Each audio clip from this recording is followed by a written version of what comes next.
Nobel Peace Prize. You can head to thenationaldesk.com right now to cast your vote. Colombia is accusing the United States of killing its citizens when the U.S. military struck a boat allegedly carrying narcotics from Venezuela last week. Colombia's president making that assertion on X yesterday. The White House says the claims are, quote, baseless and reprehensible. The U.S. military has hit at least 4 alleged drug boats since last month. The most recent known strike killed 4 narco-terrorists in a vessel off the coast of Venezuela, according to Secretary of War Pete Hegseth.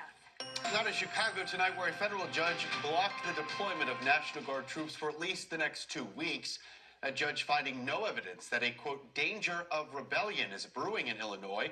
Her ruling issued today also stating that a deployment could spark civil unrest.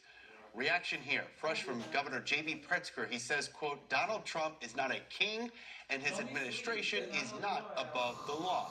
And there are about 500 troops on the ground outside of the city of Chicago right now. Many of them have been deployed from Texas under a 60-day activation. Now let's take you out live to Portland, Oregon tonight, where we continue to monitor those nightly demonstrations here. Not a lot of chaos here, much more quiet. We do see many of those costume protesters once again out there, although there have been clashes periodically night to night between protesters and federal officers outside of that ICE facility. A federal appeals court heard arguments just today over whether Trump has the authority to take control of 200 Oregon national troops, with plans to deploy them into Portland. An update tonight on the man accused of shooting 2 Pennsylvania state troopers yesterday. Authorities say the suspect, 31-year-old Lamar Foy, was from Maryland. Troopers say he led them on a chase after stealing from a Dick's Sporting Goods about 20 minutes from the state border. They say when Foy's car was hit with a spike strip and stopped, he pulled out a gun and shot the troopers. Troopers returned fire, killing Foy.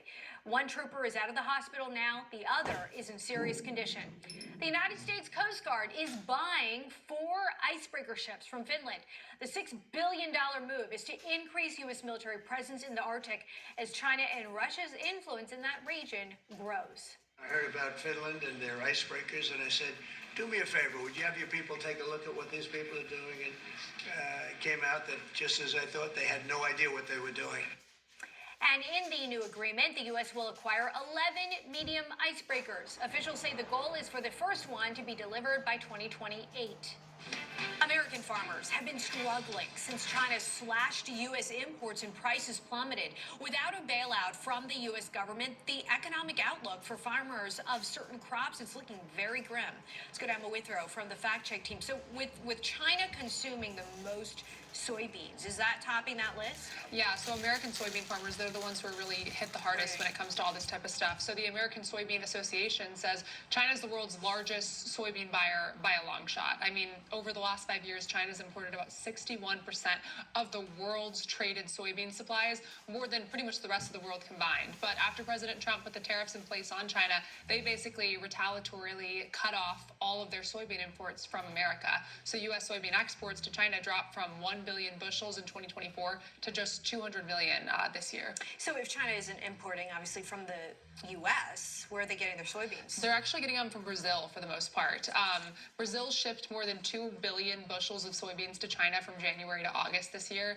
But Brazil's soybean market really didn't just appear out of thin air. We're talking during America's 2018 trade war with China, they started investing in Brazil's agricultural industry and quickly became one of the biggest customers for soybeans in particular from Brazil. All right, Emma, thank you so Thanks. much. A little later on, Emma's going to join us to break down the potential steps President Trump is taking to ensure American farmers stay afloat. A federal grand jury out of Virginia now indicting Letitia James. The charges the New York Attorney General now faces next right here at the Live Desk. Plus, the Trump administration launching a coordinated campaign to find out who's funding Antifa. The results already coming in, including groups with alleged ties. And taking a live look over Washington, D.C. from our station WJLA, part of our network of 4,000 local journalists. Discord says hackers may have stolen government ID photos from nearly 70,000 users. In a statement, Discord said the breach affected people who contacted customer support to verify ages, and the attack happened to a third-party vendor. Law enforcement is investigating. You're watching the National News Desk, America's News now. It's the 000 sale at Jacuzzi Bath Remodel. That's zero installation costs, zero money down, zero payments with no interest for up to a year. You're ready for a new bathroom, but you don't want the hassle of a weeks-long construction nightmare. With your local experts at Jacuzzi Bath Remodel, you'll be in the bath of your dreams in just one day. Jacuzzi's been a trusted name for 70 years, and from your very first call, our hometown team will give you the genuine jacuzzi experience you want at a price your wallet will love. And if safety's on your mind, no worries. We make it easy to convert your old tub to a beautiful new walk-in shower with slip-resistant floors, grab bars, and more. Call now and get zero installation costs, zero money down, zero payments with no interest for up to a year. Go to jacuzzibathremodel.com or call 800-394-6512. That's 800-394-6512. Call now. Gold Bond believes touch says everything. It says, I see you. I feel you. And I know you. Gold Bond. Get in touch with irresistibly touchable skin. Wake up! We got pain to relieve by morning. Ice, hot, lavender! New Icy Hot, nighttime recovery. You're so back.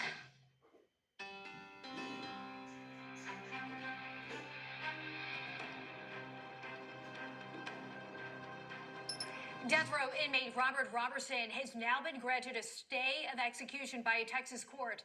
Robertson was convicted of murdering his 2-year-old daughter, Nikki Curtis, in 2002. The court ruled his conviction based on a diagnosis of shaken baby syndrome was flawed. His lawyers said his execution, which was scheduled for October 16th, would have been the first in the U.S. based on an allegation of shaken baby syndrome. On Wednesday, one day before the court ordered the stay, CNN sat down with Robertson. I know the truth, God knows the truth and stuff, you know. No matter what happens, you know, I'm going home to the free world. I'm going home to be with the Lord, right? Robertson will soon get a new hearing to review the evidence. The Justice Department out of Virginia indicting New York Attorney General Letitia James out of the Eastern District. Now, since May, James has been under investigation over a 2023 mortgage she took out to help her niece buy a home in Norfolk, Virginia. She now faces 2 charges, according to the DOJ: bank fraud and false statements to a financial institution. James here tonight calling the charges, quote, baseless. This is nothing more than a continuation of the president's desperate weaponization of our justice system. He is forcing federal law enforcement agencies to do his bidding, all because I did my job as the New York State Attorney General.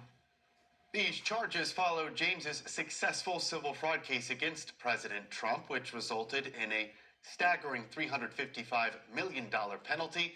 Her attorneys have said that one document in particular in the mortgage application mistakenly said that Virginia property would be her primary residence. But those attorneys argue there was no fraud there and she didn't deceive the lender. Former FBI Director James Comey pleaded not guilty to federal charges alleging he made false statements to Congress. But critics say the charges are Trump's revenge for Comey's investigation into his 2016 campaign. Let's go to federal criminal defense trial attorney Ron Chapman. You have also argued before the Supreme Court several times, so we appreciate you coming on the show, sharing your expertise. There have been several procedural questions about former FBI Director James Comey's trial, even before it begins. Do you think that will affect where this goes, or who do you think has a stronger case at this point? Well, right now, I think it's a pretty open and shut case. I mean, for a defense attorney, that's kind of hard to say in most cases, but usually we don't have the evidence of it on video and before Congress and right after somebody raises their right hand. And certainly we don't usually have a senator who's the one offering the questions. I mean, it seems pretty clear that when Comey made his statements, that those statements were inaccurate given the larger context. I think that there is some claim by James Comey that there is abuse of the prosecution power here, abuse of the executive power, because Donald Trump seems to have wanted to go after Comey for a long time. But those claims usually fall short unless you see some issue in policy or procedure or the way they moved forward. His trial set for January. We're watching it closely. We'll see what happens there. Want to move to the ongoing deployment of National Guard troops. Legal experts that we've spoken to have said this could make its way to the Supreme Court. Mentioned that you have argued several cases at the Supreme Court. If President Trump does invoke the Insurrection Act to deploy the military, which he has said he is open to, do you think that that kind of escalation, that would bring this case to the Supreme Court? Well, I think it could. And in fact, last term, or maybe it was the term before, we saw cases in front of the Supreme Court related to the deployment of National Guard to Texas. This is actually often a very hotly litigated issue. And let me just tell the audience where the line is drawn. There's a law that's called posse comitatus, and that's the thing that keeps us from having the military convene on the United States and act as a police force. It kind of prevents coups from happening. And we have a National Guard that sort of sits on the line of that law. Before I let you go, Special Counsel Jack Smith's probe. Lawmakers say phone records were obtained for 9 congressional Republicans. In his criticism, Senator Grassley calling this a violation of personal property and also constitutional rights. Do you agree with that statement? I think I need to see a little bit more, but there's some smoke, and we're just going to have to see if there's fire. First, these records were hidden. In fact, they were just found out after somebody applied for a job and was basically bragging about the fact that they'd been involved in this operation. That's quite concerning.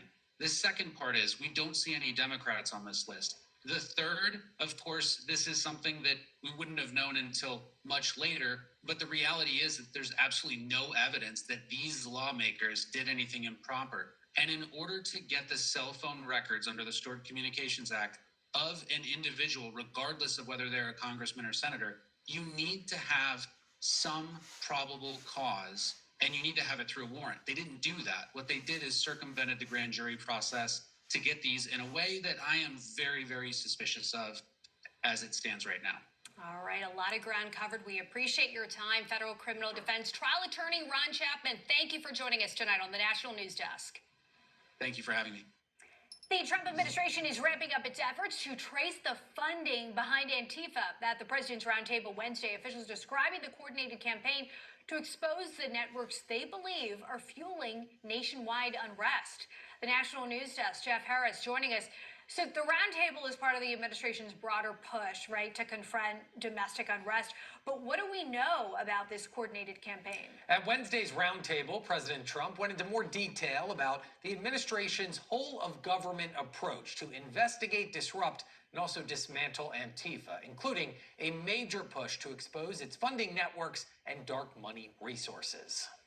The roundtable featuring several cabinet members and independent journalists, including Katie Davis-Court, who described recently being assaulted by Antifa in Portland. Today, I'm sitting here with a black eye and a concussion after being violently hit in the face with a metal pole. I watched 20 Antifa militants help my assault suspect escape into an Antifa safe house that is 1 block away from the ICE facility. Among those in attendance, Seamus Bruner, research director at the Government Accountability Institute, who echoed administration officials that unmasking Antifa will require tracing its finances, which is exactly what his team did. We followed the money, and we followed it to the top of what we call the protest industrial complex. Bruner describing what he calls, quote, Riot Inc., a corporate-style operation equipped with boots on the ground, marketing, and legal support. Dozens of radical organizations that have received more than